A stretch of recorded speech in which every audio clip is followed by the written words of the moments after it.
इसका कोई इम्पैक्ट होता है ये खीरे जो लगाए जाते हैं? अच्छा, ये चीज़ें खाने की हैं। अनफॉर्चुनेटली ना जितनी खाने की चीज़ें हैं ना उनको लोगों के ऊपर मल्ला शुरू कर दिया। इनकी ज़्यादा जो ग़िज़ाइयत और अफ़ादियत है कि इनको खाया जाए, ये बॉडी में जाएंगे, इनके अंदर से विटामिन मिनरल्स आपकी बॉडी में एब्जॉर्ब होंगे और डिस्ट्रीब्यूट होंगे। मैं एडवाइस करूंगा अगर किसी ने जल्द पे कुछ मलना है ना तो वो फ्रेश एलोवेरा लेके मले। ये स्किन रिजुविनेट करता है, ये स्किन को हाइड्रेट करता है, ये समझ लें कि रेनोवेशन का प्रोसेस करता है एलोवेरा। डॉक्टर साहब, एक जुमला कहा जाता है कि जी पानी ज़्यादा पिलाएं बच्चे को, इसकी रंगत साफ हो जाएगी। पानी आप नहीं पिएंगे, आपकी स्किन ड्राई हो जाएगी, डिहाइड्रेटेड हो जाएगी और स्किन आपकी डल, डार्क और झुर्रियों वाली नजर आनी शुरू हो जाएगी। धूप में जाने से रंग काला हो जाता है? यस, टैन हो जाता है और फिर वो मुस्तकिल हो जाता है? लेकिन ये टेम्परेरी है। ठीक है। हम देखते हैं कि उतने खीरे लोगों ने खाए नहीं जितने ख़वातीन ने अपने ये आँखों के ऊपर लगा दिए हैं, चेहरे के ऊपर लगा दिए हैं। इसका कोई इम्पैक्ट होता है ये खीरे जो लगाए जाते हैं? अच्छा, ये चीज़ें खाने की हैं। अनफॉर्चुनेटली ना जितनी खाने की चीज़ें हैं ना उनको लोगों के ऊपर मल्ला शुरू कर दिया। इनकी ज़्यादा जो ग़िज़ाइयत और अफ़ादियत है कि इनको खाया जाए, ये बॉडी में जाएंगे, इनके अंदर से विटामिन मिनरल्स आपकी बॉडी में एब्जॉर्ब होंगे और डिस्ट्रीब्यूट होंगे। जो लोकल एप्लीकेशन है वो आपको सूदिंग इफेक्ट है उसका, सूदिंग। दूसरा इफेक्ट है आपकी स्किन की मॉइस्चराइजिंग एंड हाइड्रेटिंग।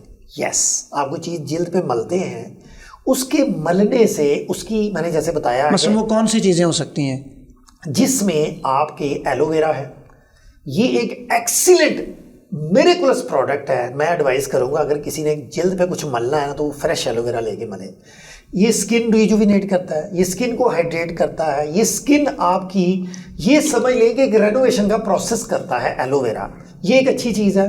बाकी ये जो ज़्यादातर चीज़ें हैं ना, जैसे आप समझ लें अंडे बहुत ज़्यादा सर पे मले जाते हैं, दही बहुत मला जाता है, बेसन बहुत मला जाता है, तो इनका कोई ख़ास फ़ायदा सवाए कि आपको एक सूदिंग इफेक्ट आएगा। ज़री बात आप मल रहे हैं, लेकिन ऐसा कोई नहीं है। डॉक्टर साहब, एक जुमला कहा जाता है कि जी पानी ज़्यादा पिलाएं बच्चे को, इसकी रंगत साफ हो जाएगी। ये क्या है? रंग साफ होता है पानी पीने से? पानी पीने से रंग साफ तो नहीं होता, लेकिन स्किन हाइड्रेट हो जाती है। पानी जो है वो एक बेसिक इंग्रेडिएंट है हमारी डाइट का या खुराक का।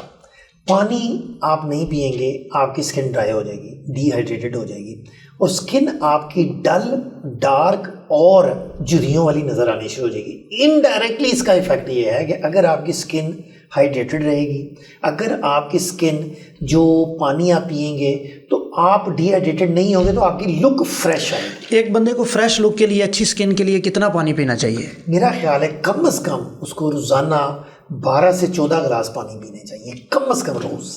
अच्छा डॉक्टर साहब, धूप में जाने से रंग काला हो जाता है? यस, टैन हो जाता है और फिर वो मुस्तकिल हो जाता है? हाँ, इसका ना कॉन्सेप्ट सारे लोगों को मैं समझाऊंगा कि अगर आप ये चाहते हैं कि आप टैन ना हो तो आपने ये करना है कि गर्मियों के मौसम में जो सबसे ज़्यादा टाइम है जिसमें UVA और UVB जो आपकी स्किन को टैन करती हैं वो 10 बजे से लेके दोपहर 2 से 3 बजे तक है। सुबह 10 बजे से? सुबह 10 बजे से लेके दोपहर 2-3 बजे तक। उस वक्त अवॉइड करें। फुल बाजुओं वाली कमीज शर्ट पहने, ग्लव्स पहने।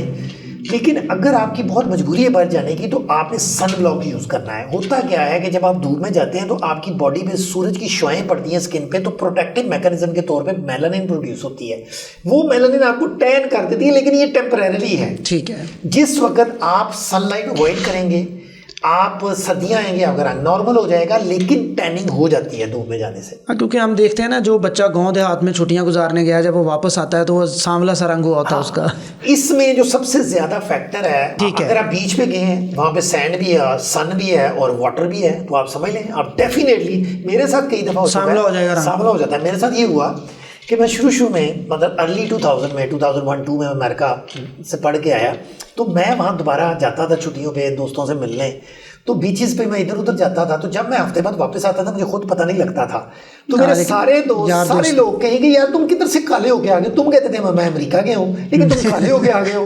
तो लेकिन मुझे बाद में ये एहसास हुआ कि वो जो रंगत ख़राब हुई है वो बीच पे जाने से ज़्यादा हुई है। आजकल मौसम चूँकि बड़ा सख्त है गर्मी के लिहाज से, क्या ऐसा लगाया जाए स्किन के ऊपर, सन ब्लॉक जो आप बता रहे हैं उसकी क्या खसूसियात हों जो आपको हिफाजत करे, आपकी प्रोटेक्शन करे?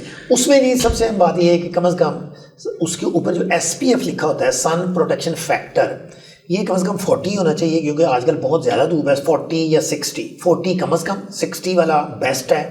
वो होना चाहिए। और दूसरा, अगर आप अपनी स्किन आपकी ऑयली है तो आपने बहुत ख्याल करना है कि स्किन को आपने उसका जो कोशिश ये करनी है कि ऐसा मैसी किस्म का सनब्लॉक नहीं लगाना जो आपको एक्नी प्रोड्यूस कर दे। तो इसलिए आपने फिर वो ऐसा सनब्लॉक लगाना है जो आपकी स्किन को ज़्यादा वो क्रीमी ना हो, जो कि आपकी स्किन को बचाए एक्नी प्रोडक्शन से। ये वाला सनब्लॉक आपने चूज़ करना है। दूसरी बात यह है कि सबसे बेहतर ये होता है कि आप हैट यूज़ करें जो कि आपको शेड दे, कैप यूज़ कर लें, अम्ब्रेला यूज़ कर लें। अगर ख़वातीन हैं तो वो वेल कर लें तो वो ज़्यादा बेहतर, बहुत अच्छा रहेगा। वो बहुत अच्छा डॉक्टर साहब, ख़वातीन के चेहरे पे धब्बे बन जाते हैं, निशान बन जाते हैं एज के साथ, ख़ासकर 35 में 40 में आके, इससे बचाव के क्या तरीके हो सकते हैं? अच्छा जी, ये जो ज़्यादातर लोगों ख़वातीन के चेहरे पे जो छाइयाँ आ जाती हैं उसके बुनियादी फैक्टर होते हैं आयरन की कमी, आयरन डेफिशिएंसी अनीमिया जो है, उसमें ज़्यादा चाइल्ड बर्थ के बाद ख़वातीन को पता बच्चों की पैदाइश के बाद, बच्चों की पैदाइश के बाद उनको बुनियादी तौर पे खून की कमी होती है, उनको पता नहीं होता, हीमोग्लोबिन कम होती है, उसकी वजह से छाइयाँ पड़ जाती हैं। उसके अलावा बाज़ माने हमल दवाइयाँ इस्तेमाल करने से छाइयाँ पड़ जाती हैं। बाज़ फैमिलीज़ में पेरेंट्स को है तो बच्चों में आगे छाइयाँ आ जाती हैं। बाज़ लोगों का बहुत ज़्यादा सनलाइट एक्सपोजर होता है, उसकी वजह से पड़ जाती हैं। तो पहले तो इन चीज़ों का ख्याल रखें। उसके बाद उनको चाहिए कि विटामिन सी वाली चीज़ें ज़्यादा से ज़्यादा इस्तेमाल करें। अगर कोई खून की कमी है तो उसकी दवाई लें। अगर वरासती और ख़ानदानी है तो ये बहुत मुश्किल है इसका ट्रीटमेंट। उसके लिए आपको विटामिन सी भी लेना है, आपको सन ब्लॉक भी यूज़ करना है। इसके अलावा आपको एक नाइट क्रीम यूज़ करनी है जो कि स्टीरॉयड फ्री हो और उसमें जो इंग्रेडिएंट्स हैं वो मुज़र सेहत ना हो। तो अगर वो आप यूज़ करेंगे और दिन के वक्त आप सूर्य से बचेंगे तो आप बहुत हद तक बेहतर हो जाएंगे। कोई खुराक भी है? खुराक में भी कोई चीज़ है? खुराक में सबसे अहम बात जो है वो विटामिन सी वाली चीज़ें हैं। वो क्या है ना? विटामिन सी वाली जितने सिट्रस हैं, जैसे कि मौसमी, माल्टा, किन्नो, उसके बाद लीमू, उसके अलावा चुकंदर, उसके अलावा आप फ्रेश जूस, फ्रेश जितनी आपकी फ्रूट्स हैं वो आप ले सकते हैं। इसके अलावा ग्रीन टी का बहुत अच्छा इफेक्ट है। ग्रीन टी जो है वो आपकी स्किन को बहुत अच्छा एंटीऑक्सीडेंट प्रोवाइड करती है और इसमें जो आप कह लें कि फेयरनेस का जो एलिमेंट है, जो आप चाह रहे हैं कि आपकी स्किन फ्रेश नज़र आए, उसका बहुत अच्छा है। अच्छा डॉक्टर साहब, आपने अभी गुफ्तगू में बताया कि एजिंग प्रोसेस में स्किन के अंदर खड्डे पड़ जाते हैं। हाँ जी। खड्डों से एक चीज़ याद आई जिसे हम डिम्पल कहते हैं। हाँ जी। खूबसूरती की खातर बाज़ ख़वातीन के, बाज़ हमारी गुलकार अदाकार ऐसे हैं, ये बनाए जा सकते हैं आर्टिफिशियल? आजकल ये प्लास्टिक सर्जरी करके ये एक प्रोसेस है जिसमें यहाँ पे क्रिएट कर देते हैं डिम्पल्स। बुनियादी तौर पे ये वहाँ से आपकी स्किन ऐसे डिप लेके ऊपर की तरफ जाती है तो उससे होता है, लेकिन आप सर्जरी करके ये बना देते हैं। लेकिन जो वैसे एजिंग की वजह से पड़ते हैं उसमें ये होता है कि आपकी यहाँ से फैट जो है वो डेफिशिएंट हो जाती है। जो आपकी एज बढ़ती जाती है तो आपकी जो ऊपर वाली तह है फैट की, दो तहें हैं। एक है ये ऊपर स्किन के नीचे तह है, उसके नीचे मसल्स हैं, उसके नीचे एक और फैट है जो कि एब्सॉर्ब हो जाती है तो आपकी स्किन अंदर की तरफ पिचक जाती है एज की वजह से।